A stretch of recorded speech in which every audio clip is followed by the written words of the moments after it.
আজ থেকে 8 মাস আগে আমি অবরুদ্ধ নিষিদ্ধ উপন্যাসটা পড়ছি, বাট ট্রাস্ট মি, আমি এখন পর্যন্ত সেই ট্রমা থেকে বের হয়ে আসতে পারি নাই। এই উপন্যাসটার পরে আমি টোটাল 63টা উপন্যাস পড়ছি, এখন পর্যন্ত আমি সেই ট্রমা থেকে বের হয়ে আসতে পারতেছি না। আমি একটা কথা বুঝি না, লেখিকা স্যাড এন্ডিং চাইছে, উপন্যাসের sad ending, it's normal, but এমন কেন, এমন কেন? আর এমন আর্তনাদ যুক্ত কিছু লাইন কেন অ্যাড করছে জয়ের মৃত্যুর পরে? জয়ের মৃত্যুতে কিছু মানুষের আর্তনাদ, জয়ের মৃত্যুটা আমি মানতে পারি না, যেখানে আর্তনাদ তো পরে, যেমন হামজার আর্তনাদ, তুলির, তারপর হচ্ছে কোয়েলের, কবিরের, অন্তু চুপ হয়ে থাকা।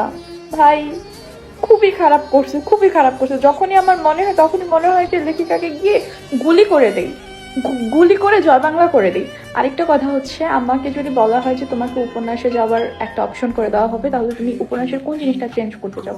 আমি বলবো ভাই, জয় আমির যে ভালোবাসাহীন ভাবে মারা গেছে সেটা যেন না হয়, সে বেঁচে থাকুক, তাকে অ্যাটলিস্ট বাঁচিয়ে রাখা হোক, তাকে ফিল করানো হোক যে তাকে কেউ ভালোবাসে।